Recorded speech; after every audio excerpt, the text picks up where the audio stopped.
What are some crazy /NSFW things that definitely happened in the Harry Potter universe, but J.K. couldn't write because they were kids' books?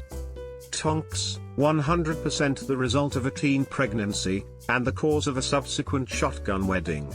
In fact, thanks to a math error on Rowling's part, Andromeda and Ted must have still been students at Hogwarts when she was conceived. But this is never directly acknowledged in the books. Those magical photos would be their equivalent of porn videos. I imagine there is a network for sharing those. J.K. Rowling did write about a character who practiced inappropriate charms on a goat.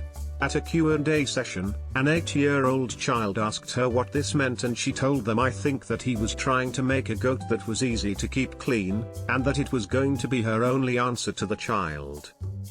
I imagine selling one's sexual memories to be experienced in a pensive would become an underground market.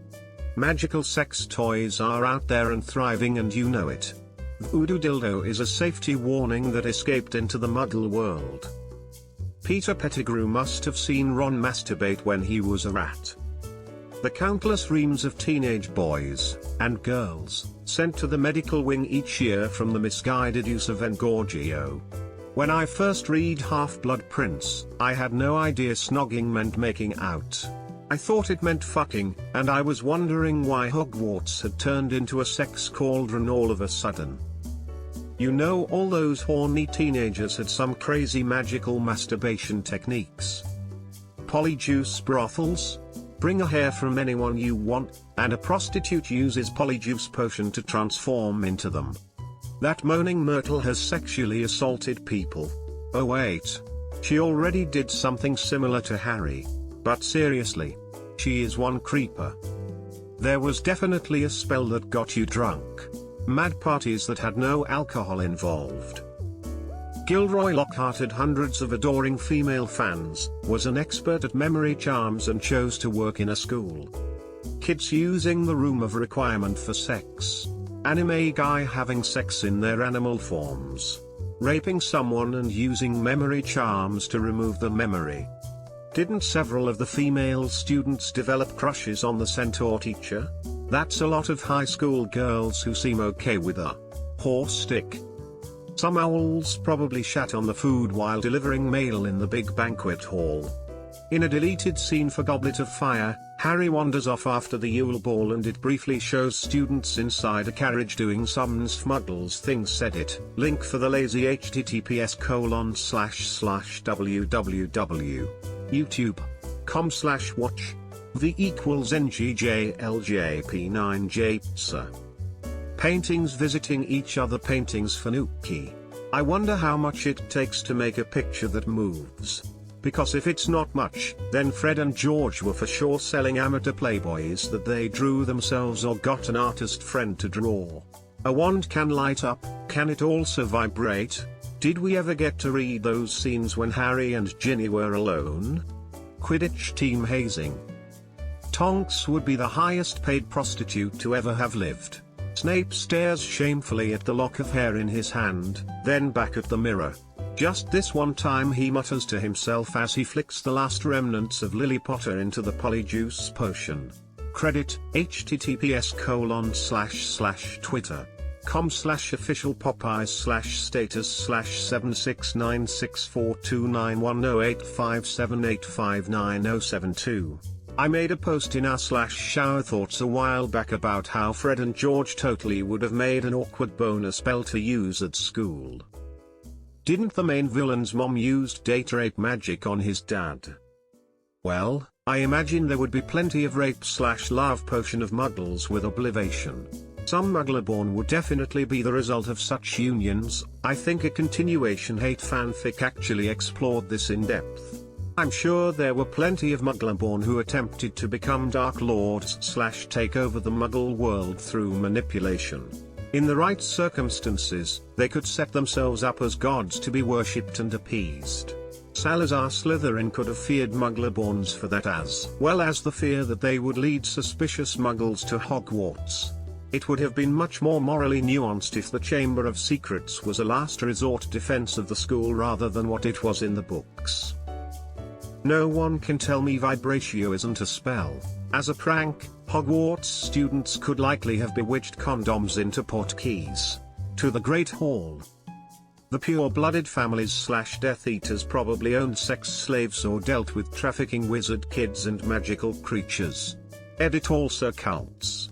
That all the students were actively doing each other constantly, because high school. Prostata massager. Imagine sex with polyjuice potion. Couples could find out what it's like to fuck each other. Or maybe take turns fucking themselves as themselves. Imagine the swinger parties where everyone puts in a hair and randomly gets to be someone else. The possibilities are endless. This one fanfic about Hermione using a time turner for very inappropriate reasons, NSFW http://archive-of-around.org/works/39264 view_adult=true. Myrtle was totally perving out on Cedric Diggory. I bet she was a bit more aggressive with him. The Broomstick High Club is a thing. Hufflepuffs were probably stoned 24/7. Harry had an invisibility cloak. He definitely used it to see Ginny take a shower or change. On a dark note, I thought it was unspoken that the Muggle boys who attacked Albus' sister Ariana and left her traumatized actually raped her. Dolores Umbridge being raped by centaurs. You know those kinds were having sex, they're teenagers. Hell, in the Marauders map credits for Prisoner of Azkaban, you can see a pair of feet between another pair of feet in a tiny closet. You know that was two people fucking. Edit, also, Voldemort and Bellatrix Lestrange had sex. Edit 2, for those asking about my source for Bellamort, just puked in my mouth a little typing that, I would tell you but apparently y'all are supposed to find out on your own. Edit 3, added hyperlink. They can turn into furnitures as seen in the movies. So there would be some guys now and then turning into toilets in the ladies' room. The stun spell would have been used in a lot of rapes. Abe fucked goats. Lockhart was a rapist. And I'm pretty sure there were Death Eater orgies. There was definitely some type of dank wizard weed. Castration in horrible poorly executed apparition accidents. Centaurs had sex with unicorns while Hagrid touched himself. I shouldn't have told you that. You know they had Play Witch and Play Wizard magazines with moving wizard porn stars. I'm almost 98% positive that Ravenclaw likely had a BDSM dungeon. If Honeydukes didn't have a weed-flavored lollipop, then I'll eat my hat. Polyjuice parties where everyone mixes a personal batch of polyjuice and passes them around till you don't know whose you have. Everyone goes and hides, come back, then you fuck each other all night long until the potion wears off and everyone gets to laugh at who fucked Crab. Edit, wow, I actually had like 150 karma from a year of redditing on this account. Look at me now, bitches. Haven't seen this halfway through this forum yet, but remember, Mad-Eye Mooney had a magical eye that could see through clothes and Dumbledore hired him to teach at a children's school. Buried, but whatever. Peter Pettigrew was Ron's pet rat for years. Ron had lots of older brothers. Teenage boys jerk off a lot. No one cares if they jerk off in front of a pet rat. So Peter Pettigrew almost certainly saw a lot of underage gingers beating off. People can turn into animals willy-nilly. The bestiality subculture in the wizarding world must be huge. We have no idea of any laws that ban human on animagus sex. Edit, apparently canonically there were only 9-ish animagi registered, but regardless, illegal animaguying for dog fucking purposes must be a thing / just regular transforming etc. Magic date rape up the wazoo. We've already seen some crazy love potions out there. Wasn't it mentioned in the books that when a boy tried to do into the girls' rooms the stairs would turn into a slide because boys couldn't be trusted? Hey. That time when two boys released a pair of Randy Badgers in the Hufflepuff common room. Dolores Umbridge was definitely raped by centaurs. JK was a classics major, so she knew her Greek mythology inside and out. Centaurs in Greek myth are notorious for carrying off women in fits of lust. Best example is probably the Lapith wedding. HP centaurs are pretty much straight out of Greek myth in so many ways, so I think it's fair to assume what went down after they took off with Umbridge. I know there was at least one friendly centaur from mythology, Chiron, not to be confused with Charon. He was a trainer for a bunch of heroes, and typically a lot more gentle than most centaurs. And he was turned into a constellation by Zeus, which is another nice little connection to all the divination and astrology stuff going on with centaurs in HP. I think Chiron may have slightly inspired Firenze as a character. So someone who owned a house elf definitely fucked one right. Probably raw, if they wore a condom that would count as clothes, right, and they'd be giving it to them over and over again. Filch and Mrs. Norris were more than friends. I don't know about Hogwarts, but the principal at Vincent Clotho Public School for Wizards definitely fondled some boy while he's in rat form. This whole thread makes me wish Harry Potter had been written by George R.R. Martin. This is seriously NSWL, beware. Not sure if this has been mentioned yet, but it's possible that Bertha Jorkins, the Ministry of Magic wizard who went missing in Albania and ended up falling afoul of Voldemort and Pettigrew, was a month or two pregnant at the time. I think the implication is that Pettigrew brought her back to Voldemort, and Voldemort took her unborn fetus to act as a temporary vessel, which he augmented with dark magic. The slimy redraw flat-faced baby thing that Pettigrew drops into the cauldron at Tom Riddle's cemetery is said augmented fetus, inhabited by Voldemort. I seem to remember reading somewhere in the books that Bertha could have been, or seemed to be pregnant at the time of her trip, but even if I'm imagining that, I'm pretty sure Voldemort grudgingly praises Pettigrew on his quick thinking and charm, and Bertha could have been tortured for months before she was killed. It's possible Pettigrew raped Bertha at some point for the fetus. The Sorting Hat had a sibling, the Sorting Merkin. What exactly happened to Umbridge when she was kidnapped by centaurs? Hermione knew, she knew exactly what happened, and taunted Umbridge with it. Hermione losing her virginity to Victor Crumb. The tons of teenage wizards coming to Madame Pomfrey to mend their ding-dong after they tried to enlarge it with magic.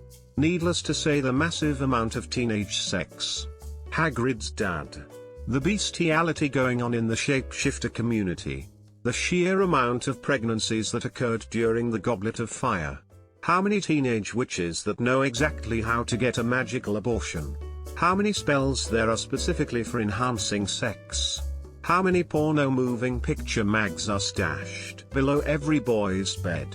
How the house elves all have PTSD from popping in on students having sex or jacking off into their socks, which they know they have to clean afterwards. There's probably a rotation going on in the elf laundry department where they spin the bottle each day to decide who gets the honor of trying to rinse the jizz socks. Again, all the different sexual mishaps Madame Pomfrey gets to deal with. What else? Old wizards doing the petrification spell on their dicks. Edit, words. Let's see, how many young male wizards do you think would try this? Point Swan at own Dick and Gorgio. If you were a magic 13-year-old boy, you would, let's be honest. At least once. Love potions, like the one Romilda Vane gave to Harry, although Ron consumed it, would be powerful date rape drugs. Mr. and Mrs. Weasley fucked. A lot. Pornography. Well, besides the obvious they are teens and live in a confined space, they'll get it on more than one occasion. Just imagine the things Harry did with that invisibility cloak. Furthermore, with that number of teacher over the centuries at Hogwarts, there has probably been the occasional paedophile. And considering what strong sexual/rapey vibes the scene in the Malfoy's mansion with Hermione and Bellatrix had, I wouldn't be surprised if she did more than just cut her arm that day. And don't even get me started on the polyjuice potion. And Quidditch, I'll never understand how Harry didn't hook up with any of his teammates. Well, because it wasn't appropriate, but you know he did. Then there's year 4. Yeah.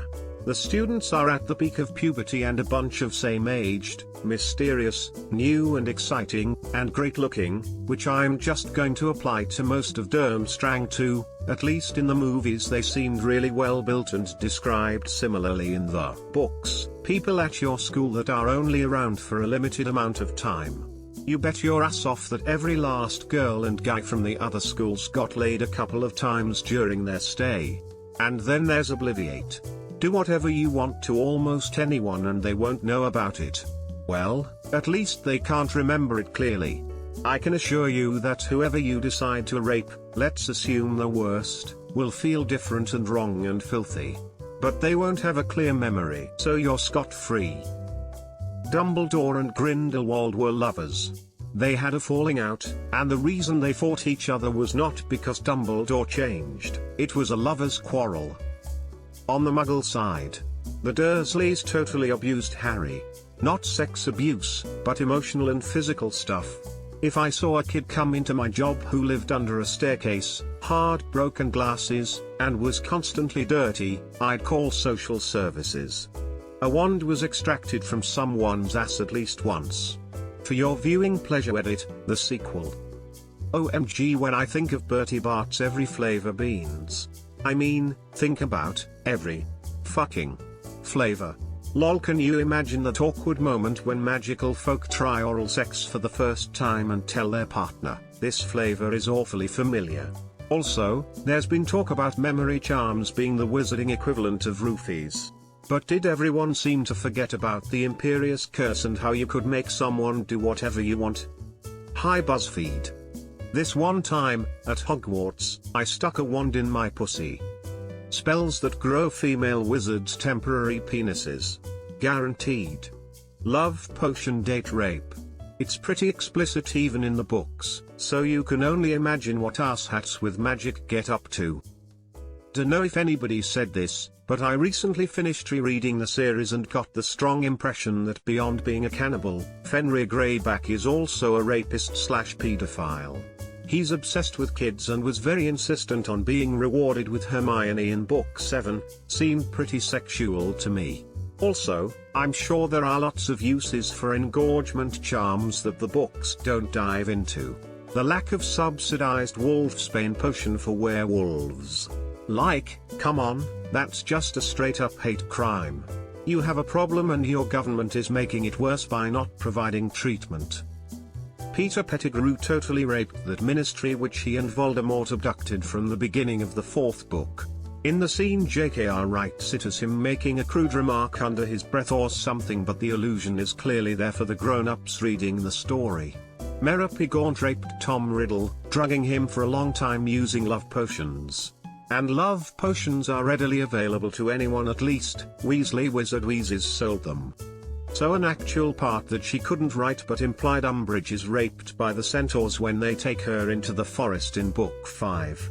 In historical lore, centaurs rape the shit out of everything, and Umbridge is seemingly unharmed when they see her again at the feast, but they mention that she jumps whenever anyone mentions centaurs. I think they just say that they did horrible things to her. Same with Voldemort and what he does to the kids in the cave. J.K. Rowling doesn't write what exactly he did to them, but it most likely involved something very traumatic like killing something, rape, or magic involving the stealing of their autonomy, since the kids were never the same again. I actually find that J.K. Rowling's style of leaving these parts as you fill in the rest is really effective, because children can also picture horrible things happening that are also appropriate for their age if they're left to their own devices to figure it out, and for adults it does the same thing, and makes it more of an adult-themed series. You can just tell that some of those plants in herbology can get you fucking high, probably why the Hufflepuffs always act fucking stoned. How is it that no one has posted this? I thought posting this scene was the entire point of threads like this. She withdrew behind her bed curtains again, absent-mindedly renewing the silencing charm and chewing on her lower lip as she thought her idea over. How would she work it? Who would go first? How long would it take? Was this even a good idea? She had just decided when a warm weight suddenly settled on top of her, lips finding hers.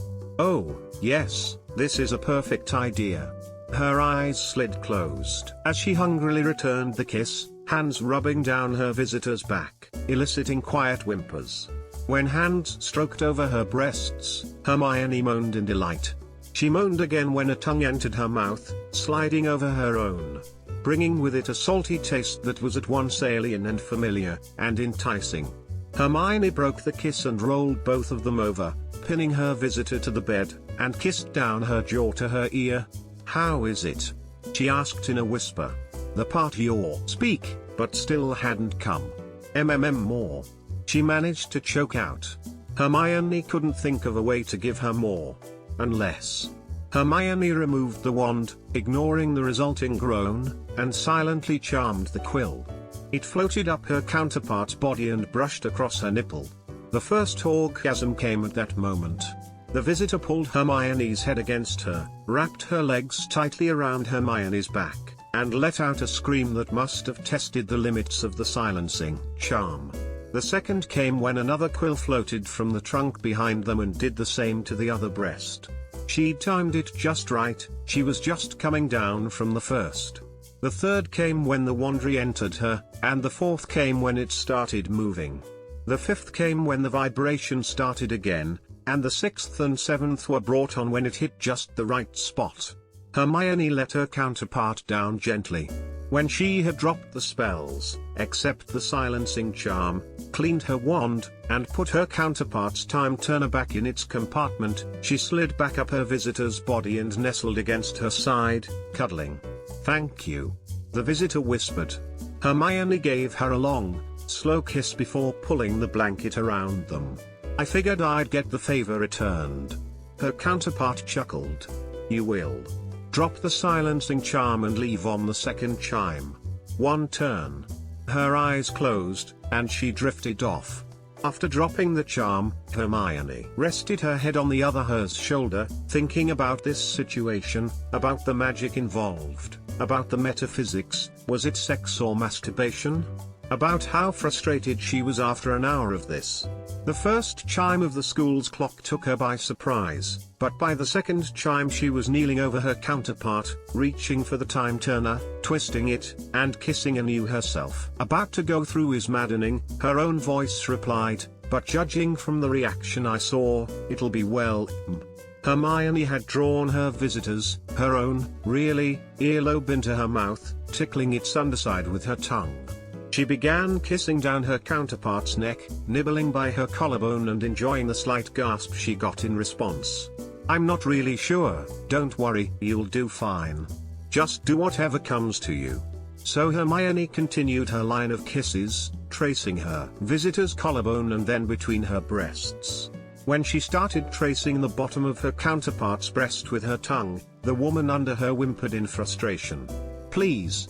Every second you tease me is a second you'll be teased." "But I like being teased," she answered. "Not this much."